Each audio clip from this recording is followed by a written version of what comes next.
Hello friends, welcome back to my YouTube channel Study Career Point. I hope you all are doing well. So start करते हैं। देखिए हमारे आज के maths की पेडागोजी के जो आपका क्वेश्चन पेपर है ऑनलाइन एग्जाम का, ठीक है। तो स्टार्ट करते हैं। देखिए हमारे फर्स्ट क्वेश्चन के साथ अभी जो मैंने आपके लास्ट आपकी 2 क्लासेस कंप्लीट करा चुकी हूँ, ठीक है। जो आपकी मैथ्स पेडागोजी के जो आपके ऑनलाइन एग्जाम सीटेट के हुए थे उनके ही प्रीवियस ईयर के क्वेश्चन पेपर किए, ठीक है। तो स्टार्ट करते हैं। देखिए हमारे फर्स्ट क्वेश्चन से, तो देखिए फर्स्ट क्वेश्चन है आपका, which of the following statement is not true for objective of mathematics education when compared with its aim. देखिए अगर हम जो आपका ऑब्जेक्टिव है, अगर उसको हम आपके जो एम्स हैं, ठीक है, उनसे अगर हम कंपैरिजन करें तो इनमें से कौन सा आपका सही नहीं होगा, ये आपसे पूछ रहे हैं, ठीक है। कौन सा आपका सही नहीं होगा। तो देखिए उद्देश्य विशिष्ट एवं संकीर्ण होते हैं, स्पेसिफिक और नैरो होते हैं, ऑब्जेक्ट कैन बी इवेल्युएटेड, या फिर objectives are very broad and general, objectives are direct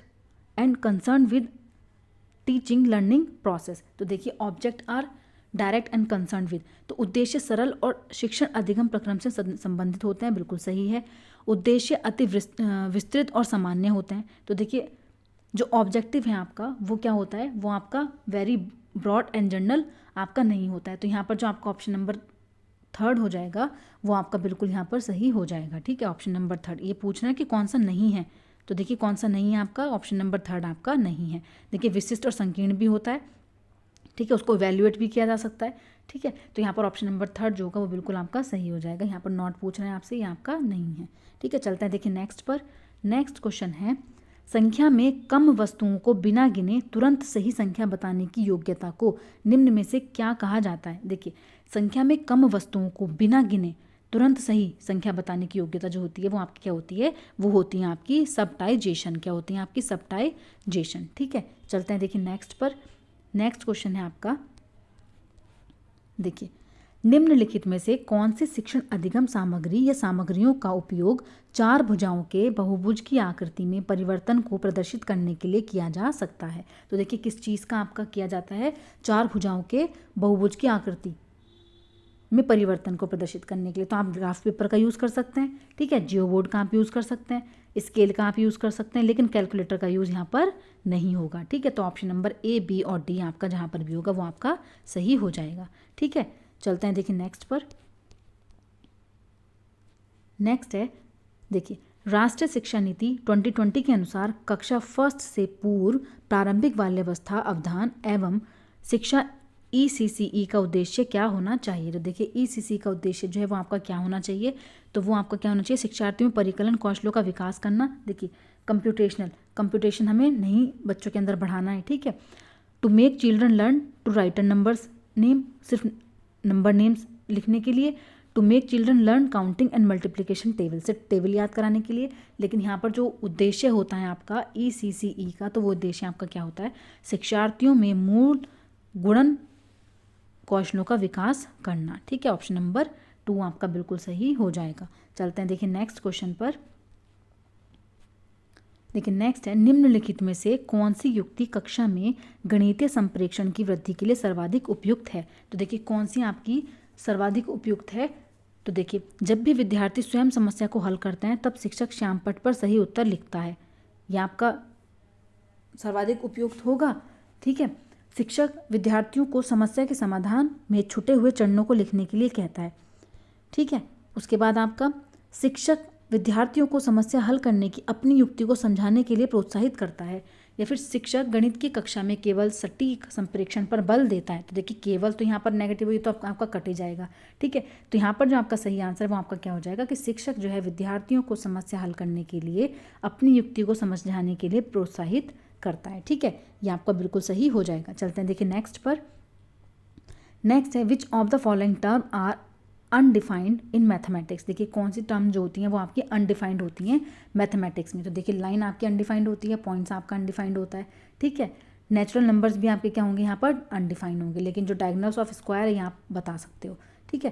तो यहाँ पर आपका जो नहीं कर सकते जिसको, तो वो आपके क्या हो जाएंगे, A, B और C। क्या हो जाएंगे आपके A, B और C, ठीक है। यहाँ पर सेकंड ऑप्शन जो है वो आपका बिल्कुल सही हो जाएगा। चलते हैं देखिए नेक्स्ट पर।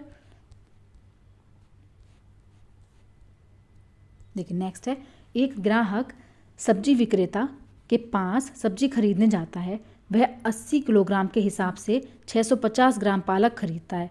ठीक है, 650 ग्राम पालक ही खरीद रहे हैं। सब्जी विक्रेता मानसिक रूप से 650 को 50 प्लस 100 प्लस 50 में तोड़कर जल्दी से परिकलित कर 40 प्लस 8 प्लस 4 इक्वल टू ₹52 आपको बताता है। तो सब्जी विक्रेता ने निम्नलिखित में से किस गणितीय अवधारणा या अवधारणाओं का उपयोग किया है? तो देखिए कौन कौन सी उसने की हैं। तो यहाँ पर देखिए एडिशन का यूज़ उन्होंने कर लिया। ठीक है, तो यहाँ पर जोड़ना आपका यूज़ किया है उन्होंने, जोड़ने का। ठीक है, उसके बाद देखिए अनुपात और समानुपात का, रेशियो का इन्होंने किया है, रेशियो का यूज़ इन्होंने यहाँ पर किया है। ठीक है, इक्वल रेशियो का यूज़ इन्होंने किया है। उसके बाद घटाव, देखिए घटाव का यहाँ पर कोई यूज़ नहीं हुआ है। ठीक है, यहाँ पर घटाव का कोई यूज़ नहीं हुआ, भाग का यूज़ यहाँ पर हुआ है। ठीक है, कैसे कि 80 किलोग्राम है, 65 ग्राम उन्होंने लिया है, तो पर ग्राम के हिसाब से उन्होंने निकाला यहाँ पर, तो उन्होंने डिवाइड भी किया है। ठीक है, भाग भी किया है। तो यहाँ पर ऑप्शन नंबर जो 2 होगा ए, बी और डी, ठीक है, यहाँ आपका बिल्कुल सही हो जाएगा। ठीक है, चलते हैं देखिए नेक्स्ट क्वेश्चन पर। नेक्स्ट है, एक विद्यार्थी समझता है कि सभी आयत समांतर चतुर्भुज होते हैं, परंतु सभी समांतर चतुर्भुज आयत नहीं होते। वैन हेले के ज्यामितीय चिंतन के अनुसार वह विद्यार्थी ज्यामितीय चिंतन के किस चरण पर है? देखिए वो ये तो बोल रहा है कि आयत जो है समांतर चतुर्भुज होते हैं, लेकिन सभी समांतर चतुर्भुज आयत नहीं होते। तो देखिए इसमें वो क्या कर रहा है, संबंधों की समझ उसके अंदर, वो किस चरण में है? चरण नंबर 2, संबंधों की समझ, किसमें? रिलेशनशिप। ठीक है, किसमें है वो? रिलेशनशिप, लेवल 2 में। ठीक है, तो ऑप्शन नंबर 4 जो होगा वो बिल्कुल सही हो जाएगा। ठीक है, चलते हैं देखिए नेक्स्ट क्वेश्चन पर। नेक्स्ट है, for teaching mathematics eight primary level the pedagogy should focus on. देखिए जब हम प्राइमरी लेवल पर, प्राइमरी स्टेज पर मैथमेटिक्स टीचिंग करा रहे हैं, तो जो पेडागोजी है वो आपकी किस चीज़ पर फोकस करनी चाहिए? तो वो करनी चाहिए आपकी आगनात्मक उपागम पर। किस पर? आपकी इंडक्टिव अप्रोच पर। ठीक है, इंडक्टिव अप्रोच जो है वो आपकी बेस्ट अप्रोच मानी जाती है। ठीक है, तो यहाँ पर आपकी कौन सी हो जाएगी? इंडक्टिव अप्रोच आपकी हो जाएगी। ठीक है, चलते हैं देखिए नेक्स्ट क्वेश्चन पर। नेक्स्ट क्वेश्चन है, निम्नलिखित में से किसका उपयोग प्रायिकता जैसी गणितीय अवधारणाओं को विकसित करने में किया जा सकता है? तो देखिए कौन सी गणितीय अवधारणाओं का हम यूज़ कर सकते हैं, किस चीज़ के लिए? प्रायिकता के लिए। प्रायिकता के लिए देखिए पासा उछालना हमारा सही होता है और ताश। ठीक है, फुटबॉल कबड्डी यहाँ आपके नहीं होते हैं, तो यहाँ पर सी और डी जो है वो आपका बिल्कुल सही हो जाएगा। चलते हैं देखिए नेक्स्ट पर।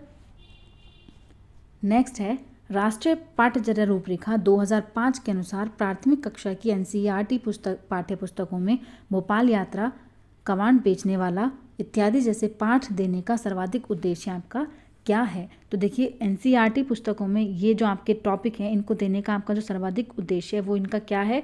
कक्षा में अंग्रेजी भाषा अधिगम को समाहित करना, छात्र केंद्रित कक्षा की निरस्ता को तोड़ना, बच्चों के वास्तविक जीवन से गणित को जोड़ना। देखिए जहाँ पर भी रियल लाइफ से हम बच्चे को जोड़ रहे हैं वो यहाँ आपका क्या हो जाता है? बिल्कुल सही हो जाता है। तो यहाँ पर बच्चों के वास्तविक जीवन से गणित को जोड़ना। ठीक है, चलते हैं देखिए नेक्स्ट क्वेश्चन पर। अगला क्वेश्चन है, निम्नलिखित में से कौन सा बंद सिरे वाले प्रश्न हैं? देखिए बंद सिरे वाले जो क्लोज एंडेड क्वेश्चन है वो आपसे पूछ रहे हैं। सभी सम अभाज्य संख्याओं की सूची बनाओ। बिल्कुल बना देंगे। ठीक है, 20 और 30 के बीच की अभाज्य संख्या लिखो। 20 और 30 के बीच की अभाज्य संख्या लिखनी है, ये भी क्या आपकी कर देंगे। ठीक है, यदि दो संख्याओं का योगफल 14 है तब वह दो संख्याएं कौन सी होंगी? तो देखिए यहाँ पर बच्चा क्या करेगा? अपना माइंड यूज़ करेगा। ठीक है, तो यहाँ पर आपका वन वर्ड आंसर नहीं होगा, लेकिन यहाँ पर क्या है कि उनको सिर्फ क्या करते हैं, ये क्लोज एंडेड क्वेश्चन है, पर्टिकुलर इनका आंसर हो गया। ठीक है, तो यहाँ पर ए और बी आपके बिल्कुल सही हो जाएगा। ठीक है, क्लोज एंडेड वाले आपके कौन से हो जाएंगे? ऑप्शन नंबर ए और बी। ठीक है, ये आपका क्या हो जाएगा? आपका ओपन एंडेड हो जाएगा। चलते हैं देखिए नेक्स्ट पर। गणित के टेस्ट में साधारण ब्याज का सूत्र क्या है? यह किस पर आधारित प्रश्न है? तो देखिए किस चीज़ पर आधारित प्रश्न है? ये आपका है नॉलेज पर आधारित। ठीक है, ज्ञान पर आधारित। तो ऑप्शन नंबर 3 जो होगा वो यहाँ पर सही हो जाएगा। चलते हैं देखिए नेक्स्ट पर। नेक्स्ट है, राष्ट्रीय पाठ्यचर्या रूपरेखा 2005 के प्रत्युत्तर में सीबीएसई ने सतत व समग्र मूल्यांकन को किस वर्ष में प्रस्तावित किया? तो देखिए किस वर्ष में आपका प्रस्तावित किया था? तो वो है आपका 2010 में। ठीक है, 2010 में। चलते हैं देखिए नेक्स्ट और लास्ट क्वेश्चन है आपका।